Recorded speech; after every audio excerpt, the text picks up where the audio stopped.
శ్రీ గణేశాయ నమః. శ్రీ సరస్వత్యై నమః. శ్రీ గురుభ్యో నమః. ఓం శ్రీ కృష్ణాయ పరమాత్మనే నమః. అందరికీ నమస్కారం అండి. భగవద్గీతలో 6వ అధ్యాయం ఆత్మ సంయమ యోగం చెప్పుకుంటున్నాము. నిన్నటి భాగంలో 13, 14, 15 శ్లోకాలు వివరించుకున్నాము. ఇవాల్టి భాగంలో 16, 17 శ్లోకాలు వివరించుకుందాము.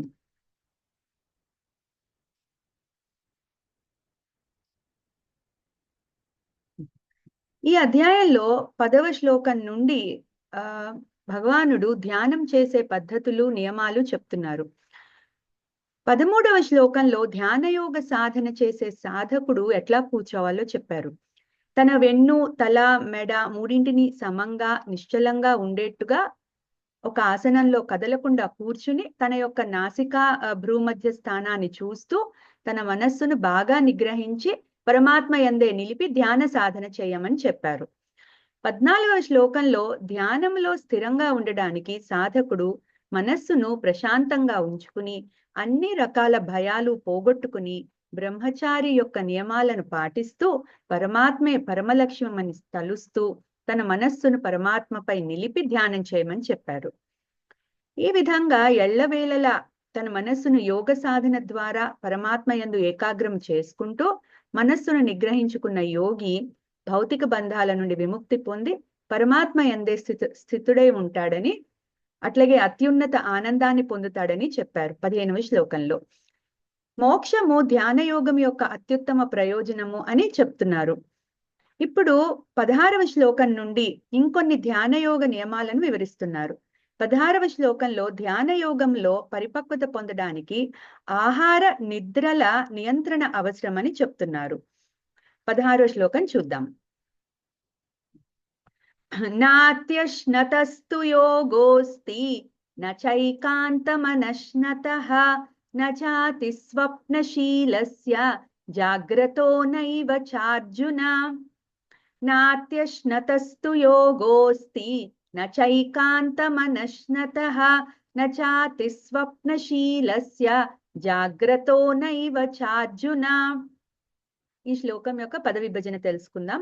న అతి అశ్నతః తు యోగః అస్తి న చ ఏకాంతం అనశ్నతః న చ అతి స్వప్నశీలస్య జాగ్రతః న ఏవ చ అర్జున. ఈ శ్లోకంలో ముందు ఈ పదాల యొక్క అర్థాలు తెలుసుకుందాము. న అతి అశ్నతః తు యోగః అస్తి. ఇక్కడ అశ్నతః అంటే ఆహారము, అంటే అతిగా ఆహారము తినేవాడికి ధ్యాన యోగము లేదు. అట్లాగే నచ ఏకాంతం అనశ్నతః, పూర్తిగా ఆహారము తినని వాడికి కూడా ధ్యాన యోగము లేదు అని చెప్తున్నారు. నచ అతి స్వప్నశీలస్య, ఇక్కడ స్వప్న అంటే నిద్రకు సంకేతము. ఇక్కడ ఏం చెప్తున్నారంటే మితిమీరి నిద్రపోయే స్వభావము గలవాడికి ధ్యాన యోగము లేదు. అట్లాగే జాగ్రత్త న ఏవ చ, ఇక్కడ జాగ్రత్త అంటే మేలుకుని ఉండడం, మితిమీరి మేల్కుని ఉండేవాడికి కూడా ధ్యాన యోగము లేదు అని చెప్తున్నారు. ఇప్పుడు ఈ శ్లోకం యొక్క తాత్పర్యం తెలుసుకుందాం. ఓ అర్జున, ఎవరైతే మరీ ఎక్కువ తింటారో లేదా మరీ తక్కువ తింటారో, మరీ ఎక్కువ నిద్రపోతారో లేదా మరీ తక్కువ నిద్రపోతారో వారు ధ్యాన యోగంలో విజయం సాధించలేరు. ఈ శ్లోకంలో భగవానుడు ధ్యాన యోగము సిద్ధించి జ్ఞాననిష్ట కలగాలంటే నిద్రాహారాల విషయంలో క్రమశిక్షణ చాలా ముఖ్యమని చెప్తున్నారు. ఆహార విషయంలో క్రమశిక్షణ అంటే పరిమితి, సమయము అనే వాటి యొక్క సమతూకము. ఏ సమయానికి ఎంత ఆహారము తినాలో అంతే తినాలి. ఎక్కువైనా తక్కువైనా ధ్యానము కుదరదు. అతిగా తినడం వల్ల మత్తు వచ్చి సోమరితనం పెరిగే అవకాశం ఉంటుంది. జీర్ణశక్తి దెబ్బతిని అసౌకర్యంగా ఉంటుంది. ఆసనంలో స్థిరంగా కూర్చోవడం కుదరకపోవచ్చు. పరమాత్మ యందు మనస్సు కూడా నిలవకపోవచ్చు. ఇవన్నీ ధ్యాన సాధనకు విఘ్నాల వంటివి. అదే మితంగా అవసరమైనంత సాత్విక ఆహారము సమయానుసారం తీసుకుంటే ధ్యాన యోగము ఎటువంటి విఘ్నాలు లేకుండా సాగుతుంది. అట్లాగే కటిక ఉపవాసం కూడా చెయ్యకూడదని చెప్తున్నారు. అట్లా చేస్తే సాధకుడి ఇంద్రియాలు, శరీరము శక్తిహీనమై మనస్సు ఆహ్లాదకరంగా ఉండదు. అప్పుడు ఆసనం మీద కూర్చోలేడు, ధ్యానముపై మనస్సు నిలపలేడు. అందుకే భగవానుడు ధ్యానయోగ సాధకుడు ఆహారం విషయంలో జాగ్రత్తగా ఉండాలని సూచిస్తున్నారు. ఎటువంటి పదార్థాలు తినాలి అన్న విషయము 17వ అధ్యాయంలో దీర్ఘంగా వివరిస్తారు. అవి అప్పుడు మళ్ళీ చెప్పుకుందాము. ఇప్పటికింత చాలు. నిద్ర విషయంలో కూడా క్రమశిక్షణ అంటే సమయ పరిమితులు చాలా అవసరం అని చెప్తున్నారు. ఏ సమయంలో ఎన్ని గంటలు నిద్రపోవాలో అంతే నిద్రపోవాలి. ఎక్కువైనా తక్కువైనా ధ్యాన యోగం కుదరదు. తగినంతసేపు నిద్రపోవడం వల్ల అలసట తగ్గి చురుకుతనం పెరుగుతుంది. అదే అవసరం కన్నా ఎక్కువసేపు నిద్రపోతే బద్ధకము, అలసత్వము పెరిగి హుషారు తగ్గిపోతుంది. ఇవి తమోగుణ లక్షణాలు. వీటి వల్ల సాధన మీదకి మనస్సు పోదు. ఒకవేళ సాధనకై కూర్చున్నా స్థిరంగా కూర్చోలేడు. అట్లాగే అసలు నిద్రపోకపోయినా కూడా అంటే నిద్రపోకుండా మెలకువగా ఉన్నా శరీరము, ఇంద్రియాలు చురుకుగా పనిచేయలేవు. కావాల్సినంత విశ్రాంతి తీసుకుని లేచినప్పుడు శరీరము, ఇంద్రియాలు చక్కగా పనిచేసి సాధకుడికి సహాయపడతాయి. యోగ సాధన చేసే వారికి రాత్రి 6 గంటల నిద్ర సరిపోతుందని పెద్దలు చెప్తారు. అలాగే పగటి నిద్ర అంత మంచిది కాదని కూడా చెప్తారు. అకాల నిద్రను భగవానుడు పూర్తిగా ఖండిస్తున్నారు. అంటే ఆ నిద్ర పోయే టైంలోనే నిద్రపోవాలి, మిగతా టైంలో నిద్ర కోసం కేటాయించకూడదు. చేసే పని మీద పూర్తిగా ఆసక్తి లేనప్పుడు కూడా నిద్ర అనేది వస్తుంది. కానీ అదే పని పూర్తిగా ఆసక్తితో చేస్తే నిద్ర రాదు. కంప్లీట్ గా దాంట్లో ఇన్వాల్వ్ అవుతారు కాబట్టి. కానీ ఇష్టం లేని పని చేసినప్పుడు బుద్ధి దాన్ని అంగీకరించక సోమరితనం ఏర్పడి నిద్రలోకి జారుకుంటారు. ధ్యానము అంటే ప్రాపంచిక విషయాల నుండి వెనక్కి తిరిగి మన లోపలికి ప్రయాణించడమే అని మనం చెప్పుకున్నాం. ప్రాపంచిక విషయాల మీద, సుఖాల మీద ఉండే ఆసక్తి వాటిని విడిచిపెట్టడంలో గబుక్కున తొందరగా రాదు అందరికీ కూడా.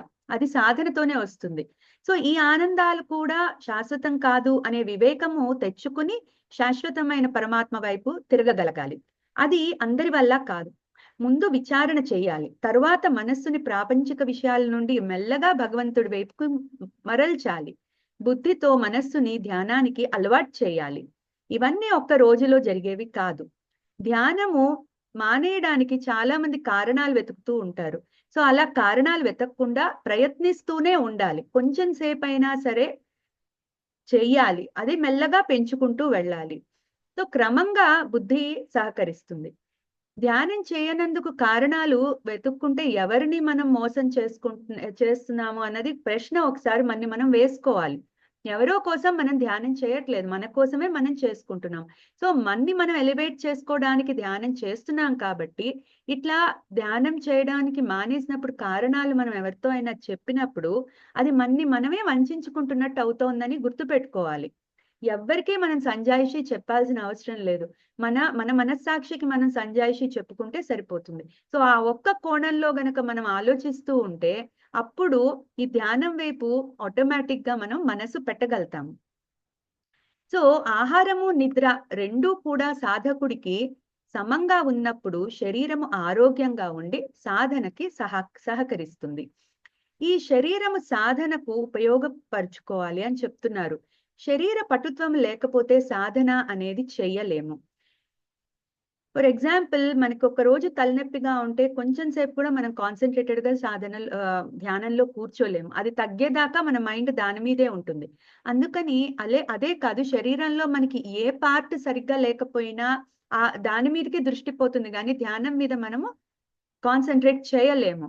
అందుకని శరీరం బాగుంటే మనసు కూడా బాగుంటుంది. శరీరం సరిగ్గా లేకపోతే మనసు కూడా ఆందోళనకి గురై సాధన చేయనివ్వదు. సో ఎప్పుడు కూడా శరీరాన్ని మనం మంచిగా ఉంచుకోవాలి అని చెప్తున్నారు. అది నిద్ర, ఆహారం వల్లే చాలా మటుకు శరీర రుగ్మతులన్నీ పోతాయి. తర్వాత చిన్న చిన్నవి ఏదన్నా వచ్చినా దాన్ని మనం మందులతో సరి చేసుకోవచ్చు. బట్ బేసిక్ లెవెల్లో అయితే ఆహారము, నిద్ర ఇవి రెండు సమపాళనలో ఉన్నప్పుడు శరీరము చాలా మటుకు బాగా పనిచేస్తుంది. సో ఇప్పుడు ఏమంటున్నారు, ఒక మానవ జన్మ మనకి బుద్ధి ద్వారా పరమాత్మని చేరుకోవడానికి సౌలభ్యం ఉంది మనకి మానవ జన్మలో. కానీ అది వేరే జంతు జన్మల్లో ఉండదు. ఆ అవకాశాన్ని మనం వదులుకోకూడదు. అందుకే శరీరాన్ని కాపాడుకోవాలి.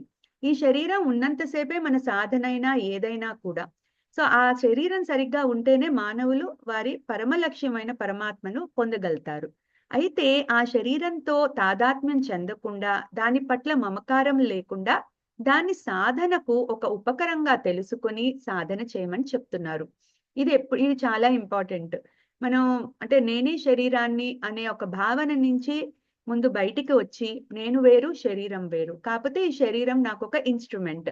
నా ఆధ్యాత్మిక ప్రగతికి, పురోగతికి ఇది ఉపయోగపడాలి అనే భావనతోటే మనము ఎప్పుడూ కూడా సాధన చేయాలి. సో ఈ విషయాలు గుర్తుపెట్టుకొని సాధనలోకి దిగాలి ఎవరైనా కూడా. 17వ శ్లోకంలో ధ్యానానికి అవసరమైన ఇంకొన్ని విషయాలు చెప్పి ధ్యానము ఎవరికి సిద్ధిస్తుందో చెప్తున్నారు. 17వ శ్లోకం చదువుకుందాము.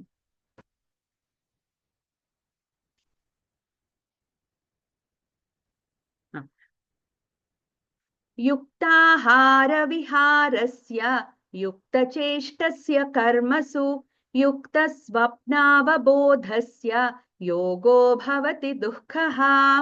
యుక్తాహార విహారస్య యుక్తచేష్టస్య కర్మసు యుక్తస్వప్నావబోధస్య యోగో భవతి దుఃఖః. ఈ శ్లోకం యొక్క పద విభజన తెలుసుకుందాం. యుక్త ఆహార విహారస్య యుక్త చేష్టస్య కర్మసు యుక్త స్వప్న అవబోధస్య యోగః భవతి దుఃఖః. ఈ శ్లోకంలోని పదాలకి ముందు అర్థాలు తెలుసుకుందాం. యుక్త ఆహార విహారస్య అంటే నియమబద్ధమైన జ్ఞానేంద్రియ క్రియలు, కర్మేంద్రియ క్రియలు కలవాడు. యుక్త చేష్టస్య కర్మసు సాధన సంబంధమైన పనులలో నియమబద్ధమైన ప్రవర్తన కలవాడు.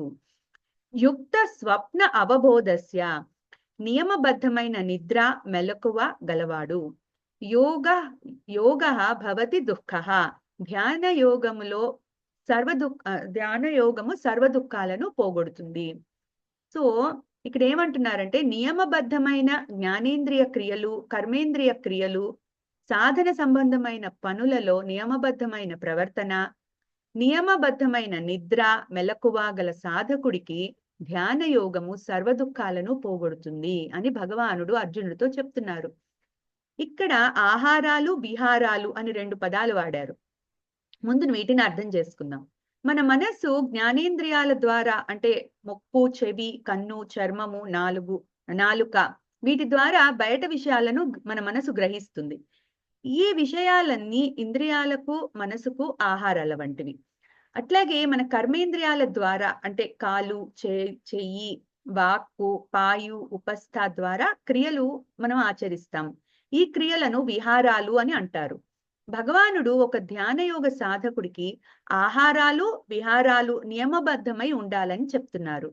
జ్ఞానేంద్రియాల ద్వారా శబ్ద, స్పర్శ, రూప, రస, గంధాలు అనే విషయాలను స్వీకరించినాక మనస్సు ఇష్టము, ద్వేషము, అసూయ వంటి భావాలను సృష్టించుకుని సంకల్ప వికల్పాలను చేస్తుంది.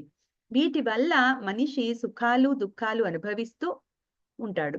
అంటే ఇవన్నీ మనిషికి ఆహారాల వంటివని అర్థం చేసుకోవాలి.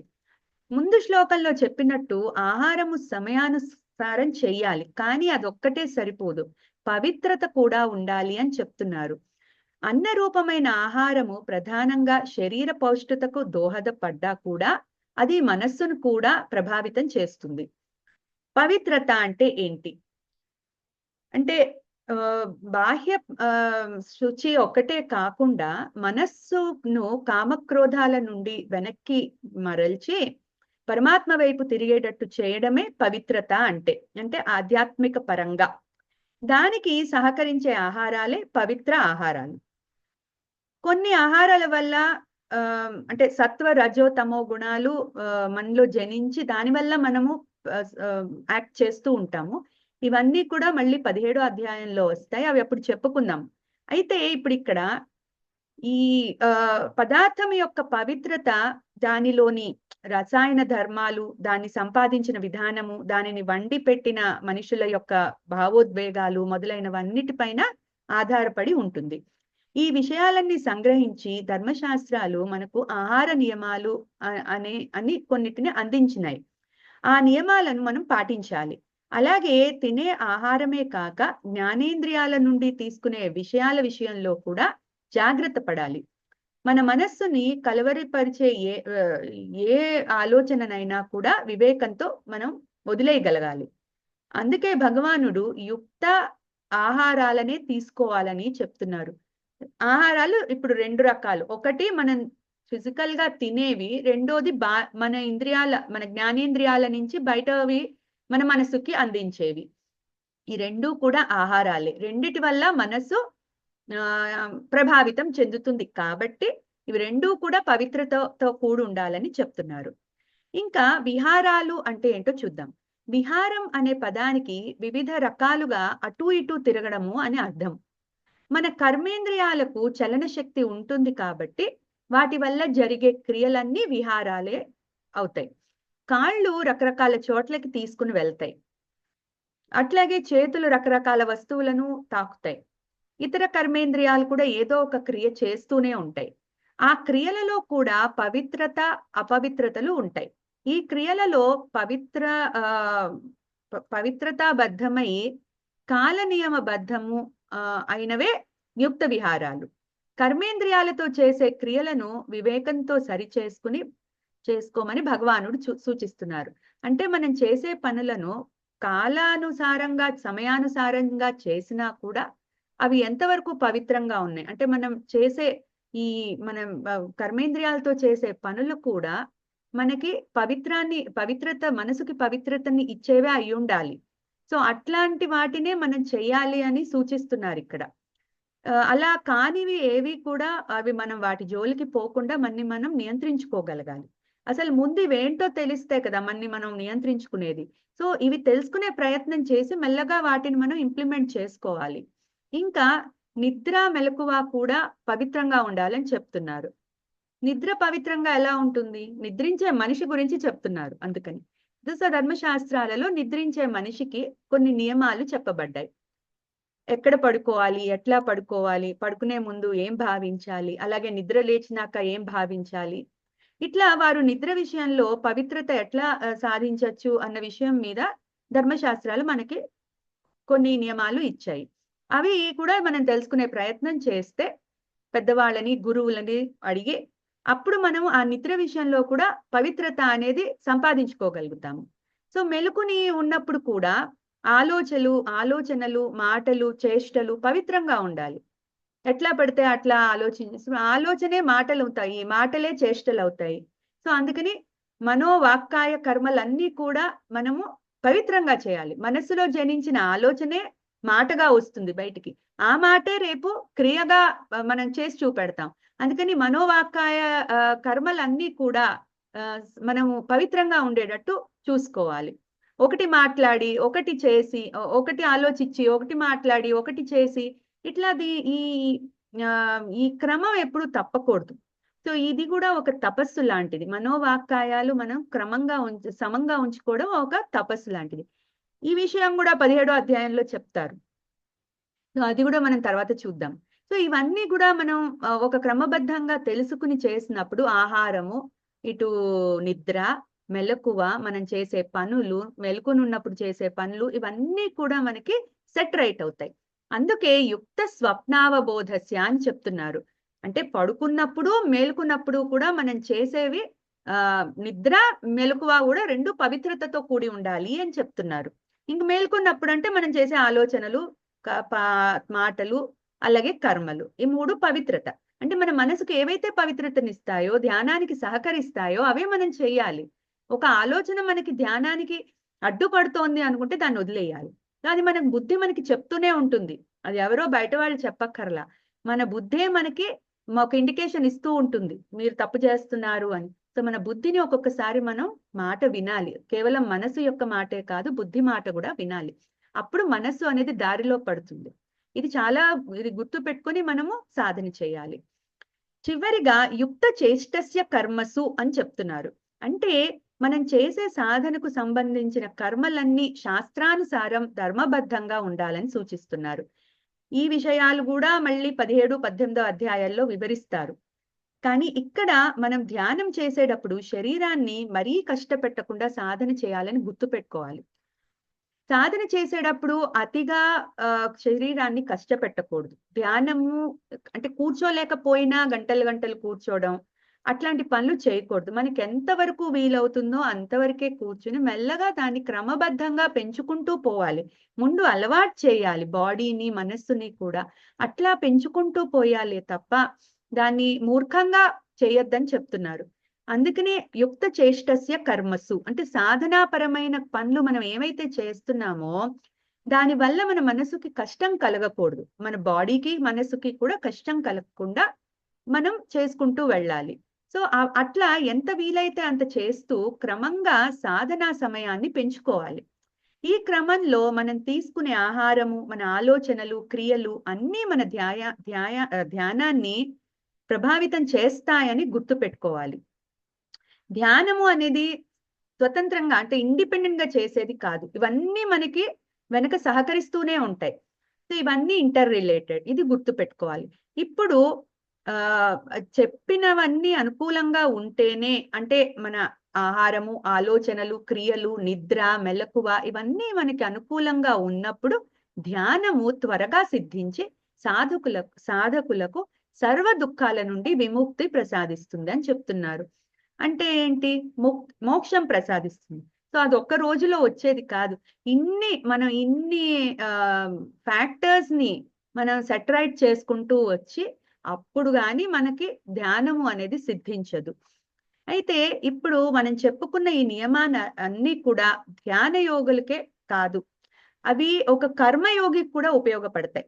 అంటే ప్రారంభ దశలో ఈ ముముక్షువులకు కూడా స్టార్టింగ్ ఎప్పుడైతే వాళ్ళు ఈ ఆధ్యాత్మిక మార్గంలో వద్దాం అనుకుంటారో అప్పుడు వాళ్ళకి ఇవన్నీ కూడా తెలుసుకుంటే చిన్న చిన్నగా ఇవి వాళ్ళకి ఇంప్లిమెంట్ చేసుకుంటూ ఉన్నప్పుడు అవి మెల్లగా వాళ్ళు కర్మయోగం సిద్ధించి వాళ్ళు జ్ఞాననిష్ట కావాలి అనుకుని ధ్యాన యోగంలోకి వచ్చినప్పుడు ఇవన్నీ కూడా వాళ్ళ బాడీ ఆల్రెడీ అలవాటు పడి ఉంటుంది కాబట్టి తొందరగా ధ్యానంలోకి వెళ్ళగలుగుతారు.